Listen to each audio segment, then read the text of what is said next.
আসসালামু আলাইকুম। মোর্শেদ শোভন স্বাগত জানাচ্ছি এনটিভির মধ্যরাতের খবরে। ক্রাউন সিমেন্ট শিরোনাম দেখছিলেন, এবারে নিয়ে যাচ্ছি পুরো খবরে।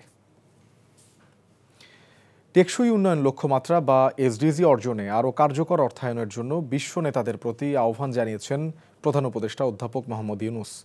বুধবার নিউ ইয়র্কে জাতিসংঘ সদর দপ্তরে টেকসই অন্তর্ভুক্তিমূলক এবং স্থিতিস্থাপক বৈশ্বিক অর্থনীতির জন্য প্রথম দ্বিবার্ষিক শীর্ষ সম্মেলনে এসডিজি বাস্তবায়ন অনুষ্ঠানের উদ্বোধনী পর্বে তিনি কথা বলেন। প্রধান উপদেষ্টা বলেন, চতুর্থ আন্তর্জাতিক অর্থায়ন সম্মেলনে নেয়া অঙ্গীকারগুলো বাস্তবায়ন করতে হবে। টেকসই উন্নয়ন লক্ষ্য অর্জনের জন্য বছরে $4 ট্রিলিয়ন বিনিয়োগ ঘাটতি পূরণ করা চ্যালেঞ্জিং হলেও অপরিহার্য বলে উল্লেখ করেন তিনি। এসডিজির জন্য অর্থায়ন জোরদারে 5টি অগ্রাধিকার তুলে ধরেন অধ্যাপক ইউনূস। এর আগে মার্কিন প্রেসিডেন্ট ডোনাল্ড ট্রাম্পের সংবর্ধনা অনুষ্ঠানে যোগ দেন প্রধান উপদেষ্টা। এ সময় তিনি শুভেচ্ছা বিনিময়কালে ট্রাম্পকে বাংলাদেশ সফরের আমন্ত্রণ জানান।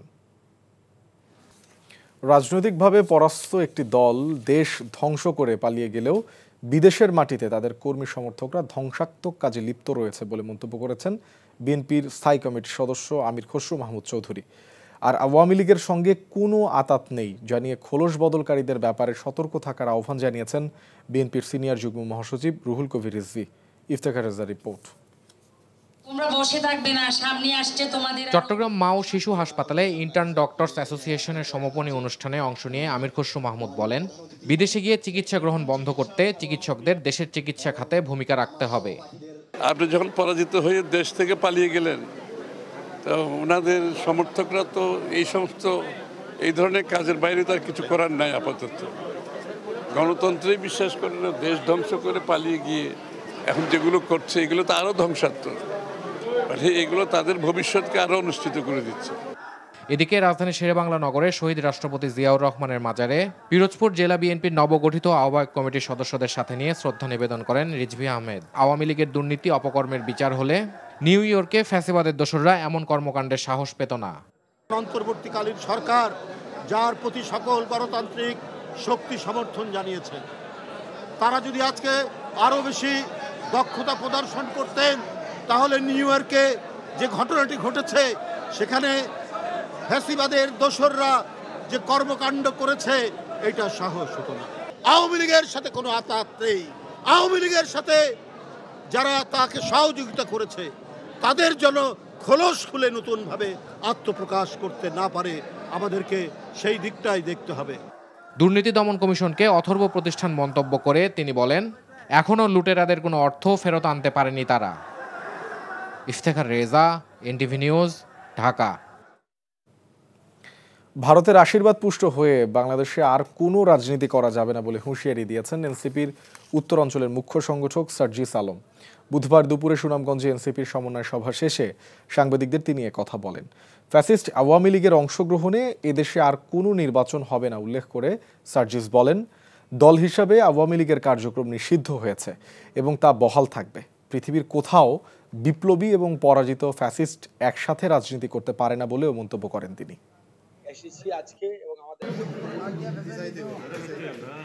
শুধু বিএনপিকে নয়, পুরো বাংলাদেশে যারা আগামীতে রাজনীতি করতে চান, আমরা স্পষ্ট করে বলি, ভারতীয় আধিপত্যবাদের অধীনে বাংলাদেশে আর কোনো রাজনীতি চলবে না। এক, ভারতের আশীর্বাদ পুষ্ট হয়ে বাংলাদেশে কেউ ক্ষমতা আসতে পারবে না। আজকে থেকে 2 বছর আগে বিএনপি জামায়াত ইসলামকে নিয়ে এভাবে আওয়ামী লীগ টিটকারি করতো, ছোট করতো। যারাই করেছে তাদের পরিণতি আগামীর বাংলাদেশের রাজনীতিতে ভালো হবে না। জাতীয় সংসদ নির্বাচনে রাজনৈতিক দল ও স্বতন্ত্র প্রার্থীদের জন্য 115টি প্রতীক তফসিলে সংরক্ষণ করে গ্যাজেট প্রকাশ করেছে নির্বাচন কমিশন। তালিকায় রাখা হয়নি জাতীয় নাগরিক পার্টি এনসিপি প্রত্যাশিত শাপলা প্রতীক। দলটির প্রাথমিক আবেদনে থাকা প্রতীক মোবাইল ও কলম তালিকায় অন্তর্ভুক্ত করা হয়েছে। তালিকায় স্থান পেয়েছে জামায়াতে ইসলামের দাড়িপাল্লা ও জাতীয় পার্টির লাঙল প্রতীক। তালিকা থেকে বাদ দেওয়া হয়েছে কার্যক্রম নিষিদ্ধ আওয়ামী লীগের নৌকা প্রতীক। নির্বাচন কমিশনের সিনিয়র সচিব আখতার আহমেদ স্বাক্ষরিত প্রজ্ঞাপনে এসব তথ্য পাওয়া গেছে। প্রজ্ঞাপনে বলা হয়, representation of the people order 1972-এর আর্টিকেল 94-এ প্রদত্ত ক্ষমতা বলে নির্বাচন পরিচালনা বিধিমালা 2008-এ সংশোধনী এনেছে নির্বাচন কমিশন। তালিকায় নিবন্ধিত 51 রাজনৈতিক দলের 51 প্রতীক ছাড়া অন্যগুলো থেকে নতুন দলগুলোর প্রতীক বরাদ্দ দেয়া হবে। এদিকে তফসিলে শাপলা প্রতীক অন্তর্ভুক্ত করতে আবারও নির্বাচন কমিশনে আবেদন করেছে জাতীয় নাগরিক পার্টি এনসিপি। প্রবাসে দেশের ভাবমূর্তি উজ্জ্বল করতে এবার কুয়ালালামপুরে অনুষ্ঠিত হতে যাচ্ছে Bangladesh branding festival 2025। NTV staff correspondent Kaiser Hamid Hannan জানান, 27শে সেপ্টেম্বর ক্রাফট কমপ্লেক্সে দিনব্যাপী এ অনুষ্ঠানের উদ্বোধন করবেন মালয়েশিয়ায় নিযুক্ত বাংলাদেশের ভারপ্রাপ্ত হাইকমিশনার মোসাম্মদ শাহানারা মনিকা। এ সময় জোহর রাজ্যের রাজকন্যা তুঙ্কু মরিয়ম জারাহ বিনতে মরহুম সুলতান ইস্কান্দার উপস্থিত থাকার কথা রয়েছে। সংবাদ সম্মেলনে অনুষ্ঠানের আনুষ্ঠানিক ঘোষণা দেন আয়োজক সংগঠক মালয়েশিয়া বাংলাদেশ ফোরাম অ্যাসোসিয়েশনের সভাপতি প্রফেসর ডক্টর মোহাম্মদ জাহাঙ্গীর আলম। তিনি বলেন, এই ফেস্টিভ্যালের মাধ্যমে বাংলাদেশের অর্থনীতি, সংস্কৃতি, ঐতিহ্য, প্রবাসীদের গৌরব ও উদ্ভাবনকে সবার সামনে উপস্থাপন করা হবে। একই সঙ্গে এটি বাংলাদেশ ও মালয়েশিয়ার বন্ধুত্বকে আরও সুদৃঢ় করবে বলে মন্তব্য করেন তিনি। এই অনুষ্ঠানে সঙ্গীত পরিবেশন করবেন জনপ্রিয় কণ্ঠশিল্পী মনির খান ও লুইপা।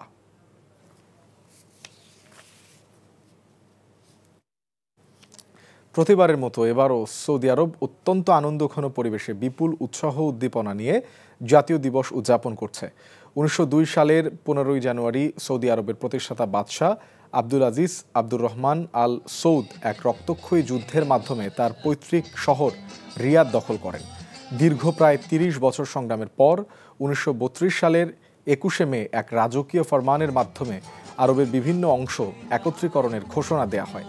পরবর্তীতে একই বছরের 23শে সেপ্টেম্বর গঠিত হয় আধুনিক সৌদি আরব। সেই থেকে দিনটিকে সৌদি আরবের জাতীয় দিবস হিসেবে গণ্য করা হয়।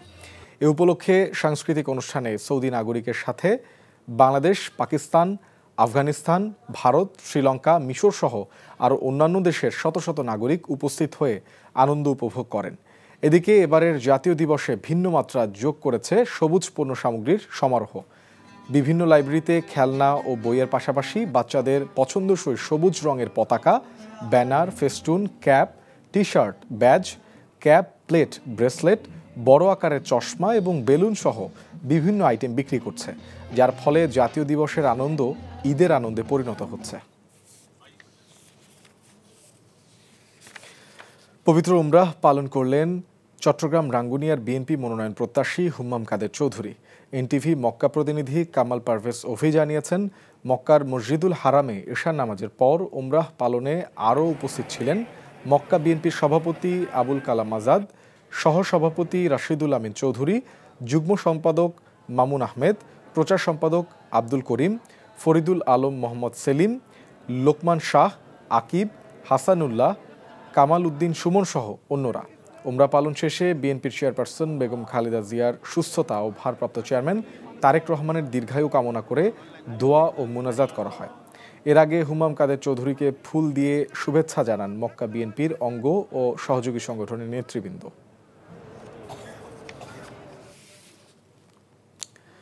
মালয়েশিয়ার একটি প্রতিষ্ঠানের গ্রাহকদের 35,268 রিঙ্গিত আত্মসাৎ করে লাপাত্তা হয়ে গেছেন বলে অভিযোগ উঠেছে বায়াজুদুল ইসলাম নিশান নামের এক বাংলাদেশির বিরুদ্ধে। বুধবার কোম্পানির পরিচালক স্থানীয় নাগরিক আজাইদি বিন আব্দুল আজিজ এই অভিযোগ করেন। সেই সঙ্গে নিশানকে ধরিয়ে দিতে পারলে সন্ধানদাতাকে 3 লক্ষ টাকা পুরস্কার দেওয়া হবে বলেও ঘোষণা দেন তিনি। অভিযুক্ত বায়াজুদুল ইসলাম নিশান লক্ষ্মীপুর জেলা সদরের দালাল বাজারের পশ্চিম লক্ষ্মীপুর গ্রামের বাসিন্দা মোহাম্মদ আমিরুল ইসলামের ছেলে। কোম্পানির পরিচালক জানান, চলতি মাসের 6 সেপ্টেম্বর থেকে কাজে অনুপস্থিত বায়াজুদুল ইসলাম নিশান অনুপস্থিত থাকায় অফিস কর্তৃপক্ষ কর্মচারীদের ডরমিটরিতে গিয়ে তার রুম পরিদর্শন করে, কিন্তু সেখানে তাকে পাওয়া যায়নি। এ ঘটনায় প্রতিষ্ঠানটি পুলিশের কাছে অভিযোগ করেছে। একই সাথে ঘটনার সকল তথ্য প্রমাণ সহ মালয়েশিয়ার ইমিগ্রেশন বিভাগও অভিযোগ দায়ের করা হয়েছে। এ ঘটনার যথাযথ বিচার এবং আত্মসাৎকৃত অর্থ উদ্ধারের জন্য প্রয়োজনীয় সকল পদক্ষেপ নেওয়া হচ্ছে বলেও জানান তিনি। এ ছিল মধ্যরাতের খবরে। এই খবরের ভিডিও সহ আপডেট জানতে ভিজিট করুন এনটিভি অনলাইন www.ntvbd.com। এছাড়াও এনটিভির জনপ্রিয় সব অনুষ্ঠান ও খবরের আপডেট জানতে ভিজিট করুন আমাদের ইউটিউব ও ভেরিফাইড ফেসবুক পেজ। ধন্যবাদ সবাইকে।